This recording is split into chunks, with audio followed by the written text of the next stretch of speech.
नमस्कार, मैं हूं यश खुराना। स्वागत है आपका आपका डॉक्टर कार्यक्रम में। संयुक्त राष्ट्र द्वारा जारी किए गए आंकड़ों के मुताबिक दुनिया की कुल आबादी का 49.6% हिस्सा महिलाओं का है। साल 2011 में health care women international journal में प्रकाशित एक अध्ययन से पता चलता है कि दुनिया के श्रम विभाग में महिलाओं की 2/3 हिस्सेदारी है, लेकिन इसके विपरीत उनकी आमदनी कुल आय के केवल 10% ही है। इस डाटा में घरेलू कामकाज में लगी महिलाओं को शामिल नहीं किया गया है। दुनिया की आबादी का इतना बड़ा हिस्सा होने और विकास में महत्वपूर्ण योगदान देने के बावजूद महिलाओं को उस प्रकार से स्वास्थ्य सुविधाएं नहीं मिल पाती हैं जिनकी ये वास्तविक हकदार होती हैं। महिला और पुरुष व्यवहारिक और शारीरिक दृष्टि से अलग अलग हैं। इसका अर्थ यह है कि महिलाओं की आवश्यकताओं को कई सामाजिक पहलुओं पर वन साइज फिट ऑल के आधार पर पूरा नहीं किया जा सकता है।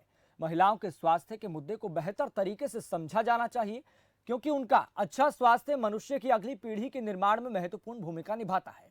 महिलाओं के स्वास्थ्य पर ध्यान देने की आवश्यकता है, खासकर तब जब पुरुषों से इतर महिलाओं को विशेष रूप से कई समस्याओं का सामना करना पड़ता हो।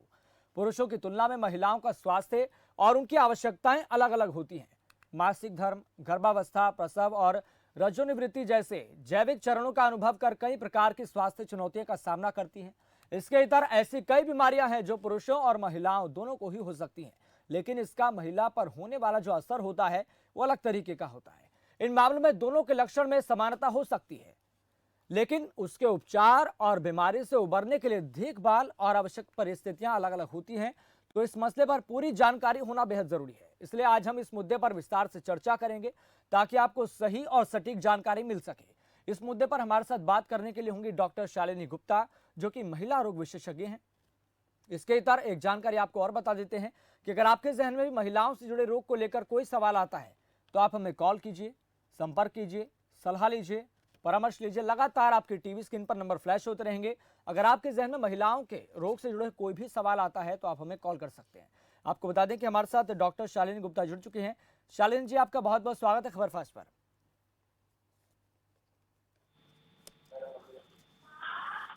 शालिनी जी, आप हमारी आवाज सुन पा रही हैं? जी जी, शालिनी जी, आपका बहुत बहुत स्वागत है खबर फास्ट पर।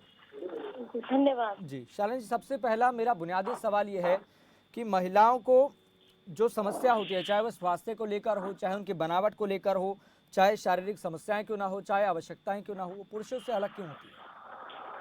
देखिए, पुरुषों से अलग इसलिए होती है क्योंकि स्त्रियां ऑटोमेटिकली पुरुषों से अलग ही होती हैं। जी उनके बॉडी का जो हार्मोन्स हैं वो सब जेंट्स से अलग ही होते हैं। जी तब आपके बॉडी में हार्मोन्स अलग हैं तो आपके शरीर में होने वाली सारी क्रियाएं, उसकी प्रतिक्रिया सब अलग ही होंगी। जी।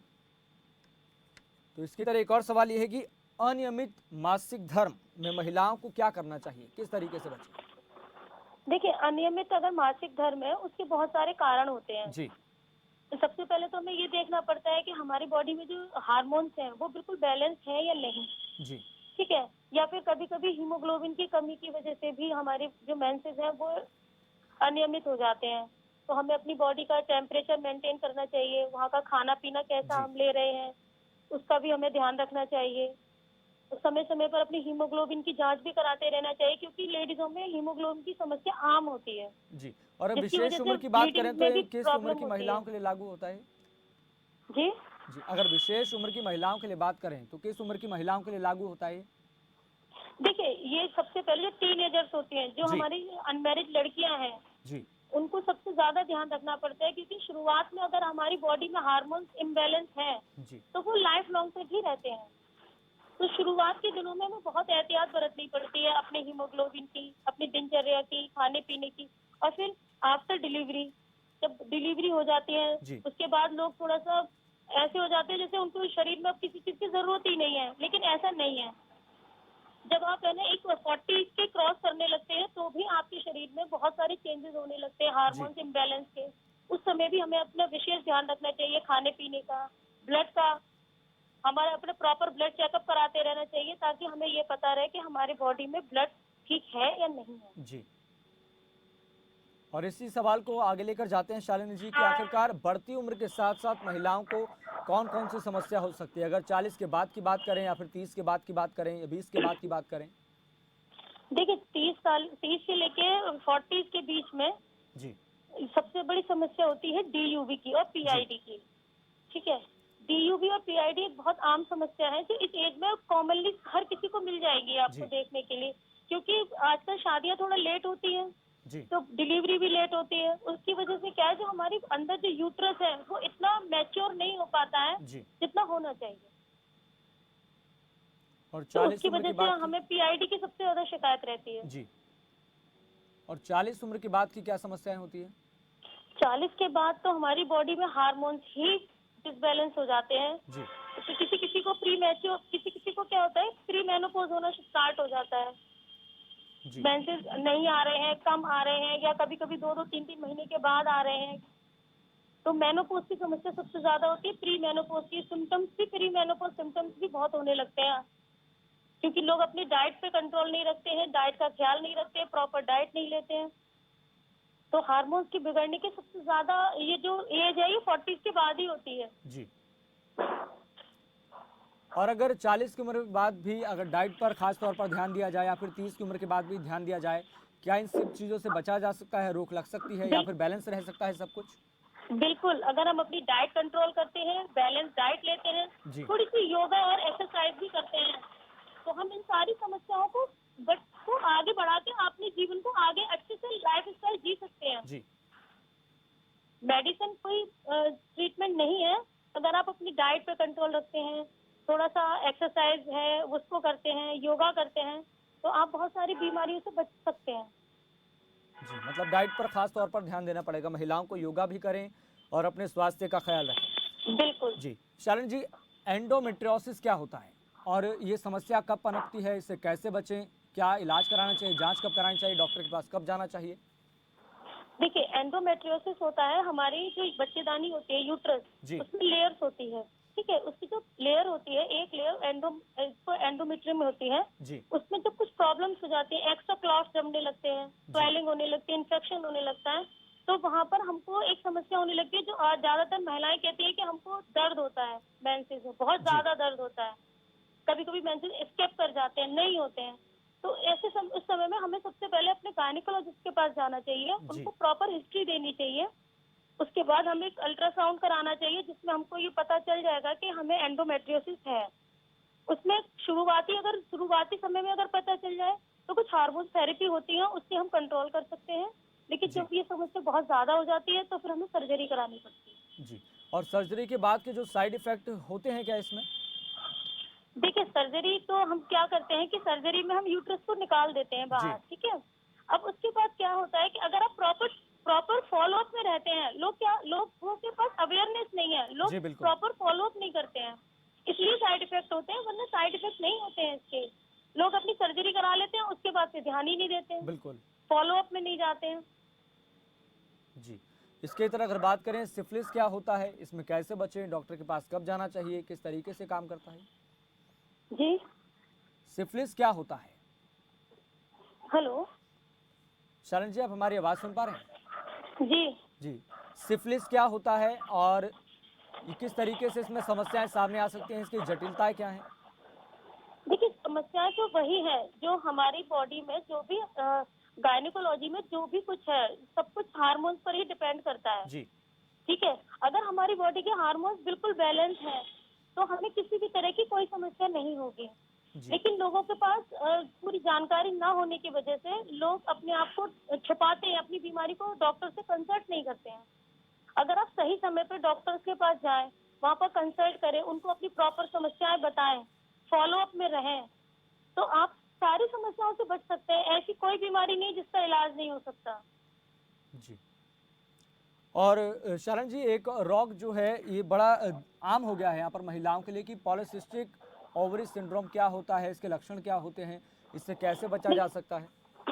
देखिए, जिन लोगों को बीच बीच में बार बार ब्लीडिंग हो रही है, जी। स्पॉटिंग हो रही है, हर 15 दिन पे, 20 दिन पे, या फिर एक एक डेढ़ डेढ़ महीने के बाद हो रही है, उन लोगों को समझना चाहिए कि उनकी ओवरी में कुछ प्रॉब्लम है। जी। आप अपने डॉक्टर्स के पास जाएं, आप अपने कंटिन्यूस अपने आप एक चार्ट बनाएं, उसमें ये देखें कि आपको हर महीने कितने दिन पे मेंसेस आता है। जी। अगर कंसिस्टेंटली मेंसेस उसी डेट पे आ रहा है तो कोई समस्या नहीं है। लेकिन अगर मेंसेस आपका बार बार कभी ज्यादा कभी कम आ रहा है, कभी जल्दी आ रहा है, कभी देर से आ रहा है, तो अगर आप उसको एक और अल्ट्रासाउंड कराएंगे तो आपको पता चलेगा कि आपकी जो ओवरी है उसमें कई बनने लगते हैं। जी और जब कई सारे अंडे बनेंगे तो वो अंडे जो है वो बन नहीं पाएंगे, फूट नहीं पाएगा, क्योंकि जो हार्मोन्स होता है वो केवल एक अंडे को मैच्योर करता है। जी बिल्कुल। तब जो हार्मोन एक अंडे में मैच्योर कर रहा है उसकी वजह वो जब बल्कि 6-7 अंडों को बना रहा है तो वो प्रॉपर नहीं बनती, फिर वहाँ पर सिस्ट बनने स्टार्ट हो जाते हैं। वो अंडा तो फूटता नहीं है, सिस्ट बन जाते हैं। उस वजह से ये प्रॉब्लम होती है। उसमें प्रेगनेंसी सेटअप नहीं हो पाती है, लोगों को स्वेलिंग आने लगती है, मेंसेस इर्रेगुलर होने लगते हैं, ये सारी समस्याएं सामने आती हैं। जी, अगर कोई महिला जो है पहले से ही किसी रोग से पीड़ित है, जूझ रही है और वह ज़्यादा दवाइयाँ खाती है, क्या इसका जी असर उसमें पड़ सकता है?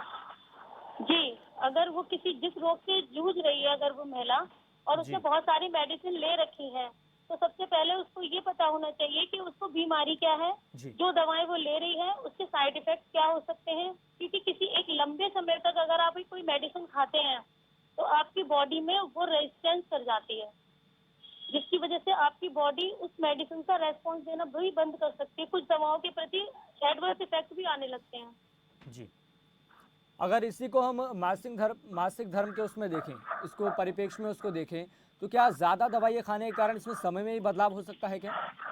जी, हम जब हम बहुत ज्यादा दवाइयाँ खाते हैं तो जी हमारे ब्लड में ऑटोमेटिकली एक तरह की रेजिस्टेंस सी पैदा हो जाती है, जी जिसकी वजह से हमारे हार्मोन्स जो है वो इम्बैलेंस होने स्टार्ट हो जाते हैं। वो हर तरीके के हार्मोन पर इफेक्ट करती है, चाहे वो प्रेगनेंसी के लिए हो, चाहे वो आपकी ग्रोथ के लिए हो, चाहे वो आपके बॉडी के किसी भी पार्ट के लिए हो।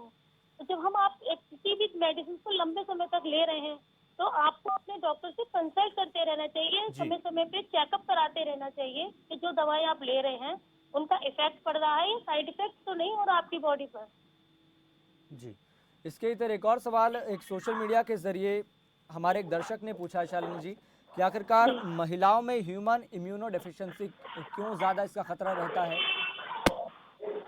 देखिए, आजकल जो हमारी लाइफ स्टाइल है उसकी वजह से लोगों लोगों जो है वो थोड़ा सा अब ज्यादा ही अवेयर हो गए हैं। जो जी जानकारी नहीं होनी चाहिए वो भी मोबाइल यूट्यूब के जरिए लेने लगे हैं। जी उसकी वजह से क्या होता है, हमारा जो ब्रेन है वो ऑटोमेटिकली ऐसे हार्मोन प्रोड्यूस करने लगता है जो उसे नहीं करने चाहिए, जी, जिसकी वजह से हमारे जो एक्टिव हार्मोन्स हैं वो इनएक्टिव होने लगते हैं।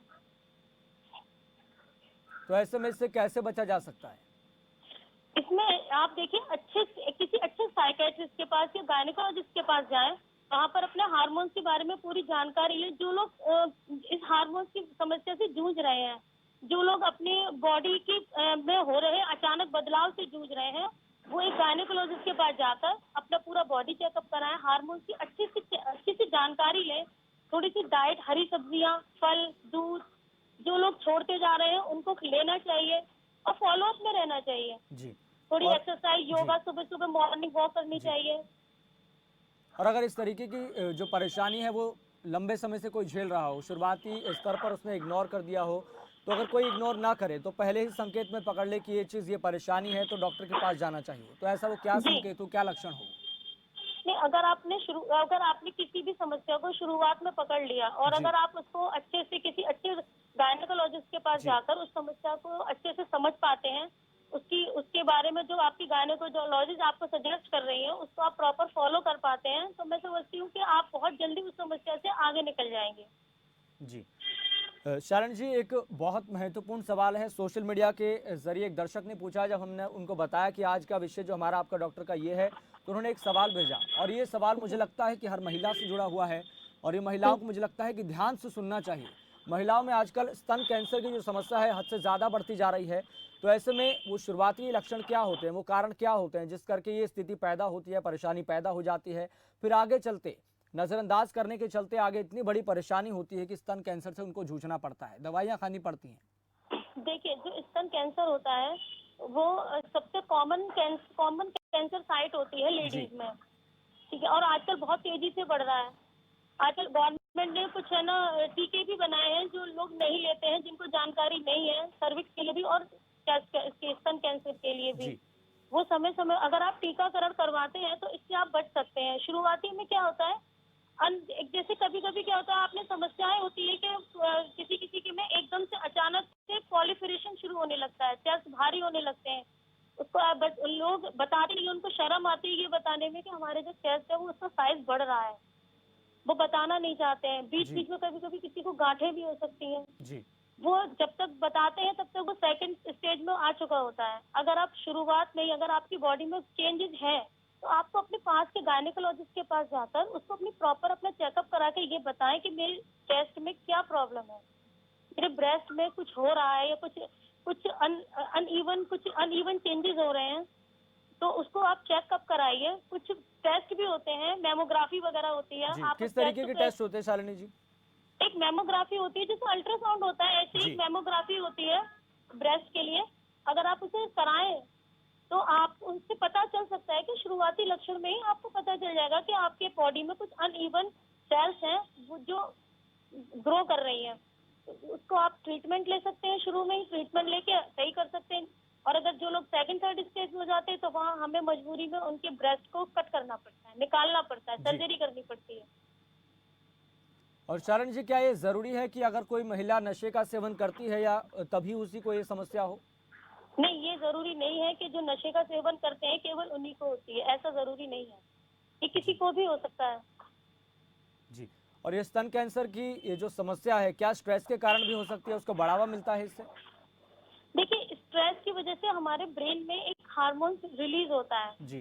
ठीक है, अगर उस हार्मोन्स की वजह से सारे हार्मोन्स बिगड़ते हैं तो केवल स्ट्रेस से कैंसर नहीं हो सकता। लेकिन ये जरूर है कि अगर कैंसर है तो अगर आप बहुत स्ट्रेस में रहते हैं तो वो बढ़ सकता है, लेकिन हो नहीं सकता, बढ़ सकता है।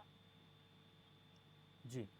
और मैंने आपसे स्ट्रेस के बारे में जिक्र किया, तो इसको और आगे लेकर चलते हैं ताकि महिलाओं को इसके बारे में सही और सटीक जानकारी मिल सके।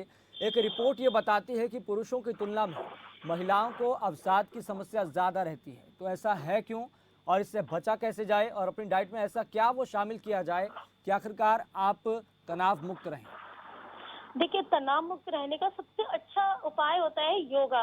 जी। क्योंकि प्रॉब्लम लेडीज में ज्यादा इसलिए होती है क्योंकि इमोशनल हार्मोन्स लेडीज में ज्यादा होते हैं जी। जेंट्स की अपेक्षा।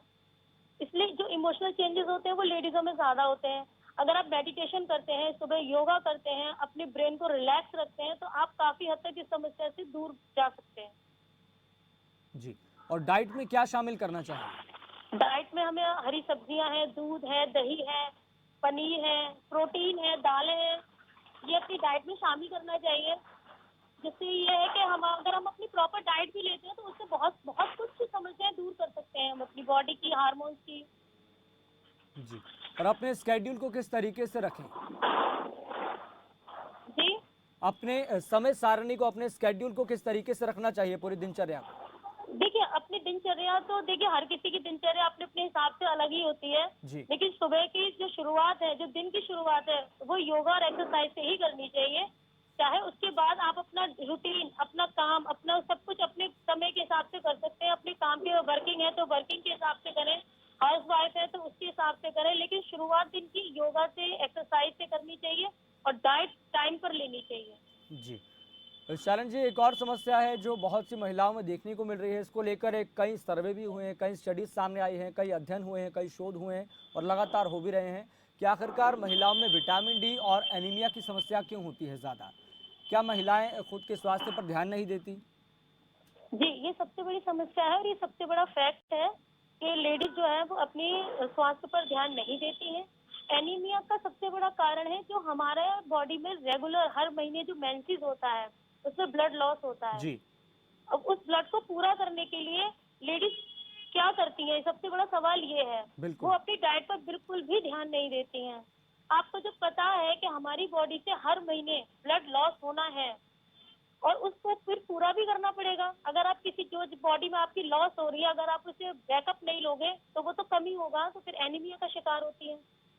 विटामिन डी इसलिए कम हो जाता है क्योंकि जब आप मेंसेस में बहुत कुछ जाता है, बॉडी के प्रोटीन्स भी हैं, मतलब म्यूकस भी जाता है, हीमोग्लोबिन भी जाता है, फिर आप अपनी डाइट पे कंट्रोल नहीं होता है। आप दूध नहीं ले रहे हो प्रॉपर, दही नहीं खा रहे हो, पनीर नहीं खा रहे हो, जो आपका लॉस हो रहा है उसको आप बैकअप नहीं कर रहे हो। जब आप जो बॉडी में लॉस हो रहा है उसको आप जब बैकअप लोगे तभी तो चीजें बैलेंस रहेंगी। जो जा रहा है वो तो जा ही रहा है, आप उसे ले ही नहीं रहे हो, तो वो धीरे धीरे धीरे धीरे कम होती चली जाती है। जी। और हेमोग्लोबिन की मात्रा जो है लगातार वो कम होती जाती है, तो हेमोग्लोबिन की मात्रा संतुलित करने के लिए, बैलेंस बनाए रखने के लिए महिलाओं को अपनी डाइट में क्या शामिल करना चाहिए?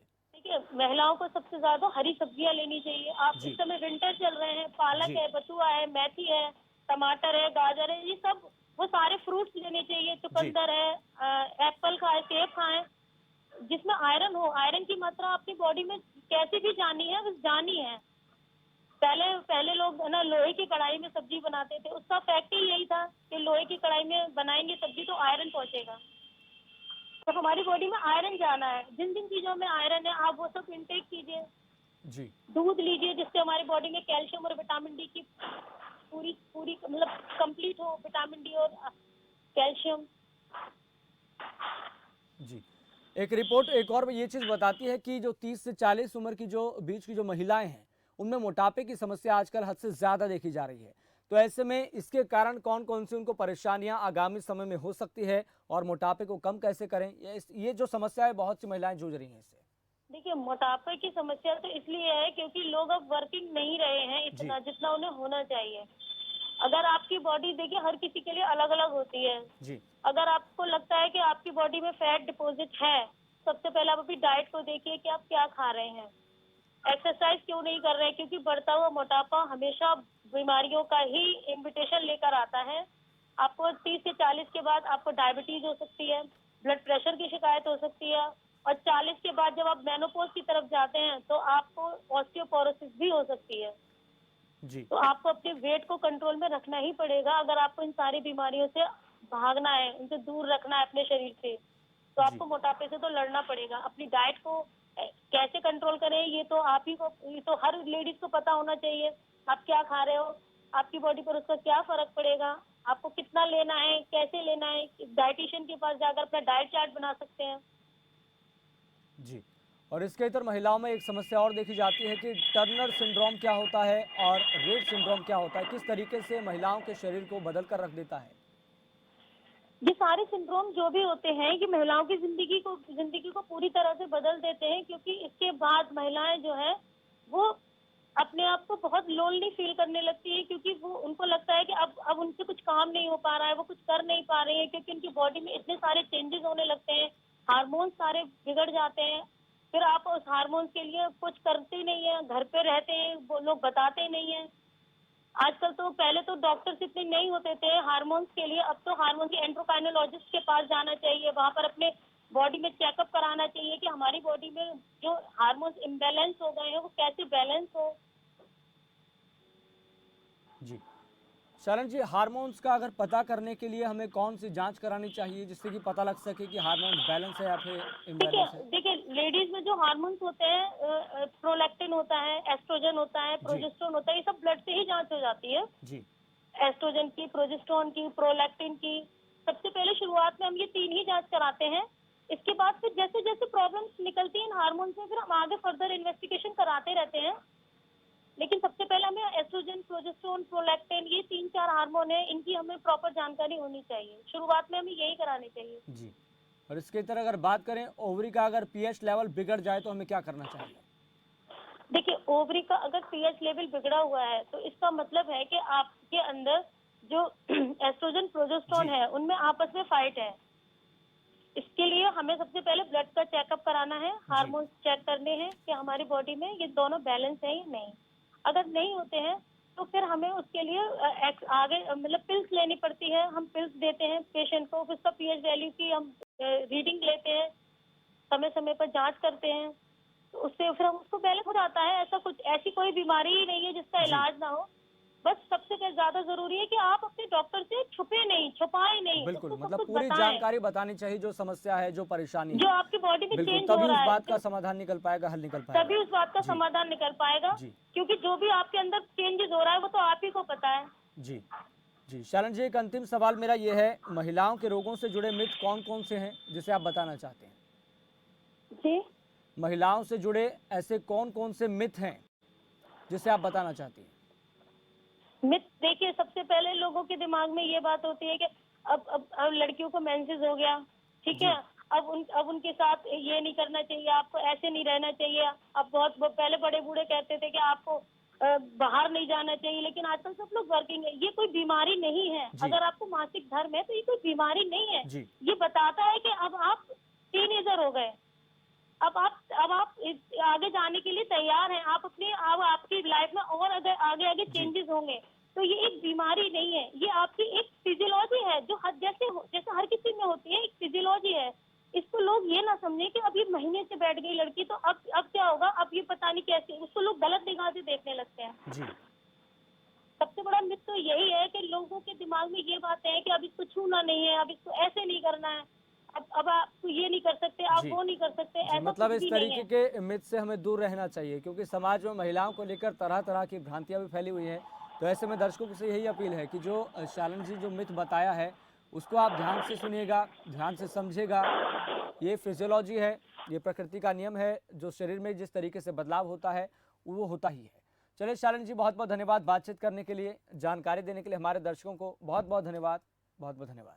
तो ऐसे में आपका डॉक्टर में फिलहाल इतना ही। मुझे दीजिए इजाजत। देखते रहिए खबर फास्ट।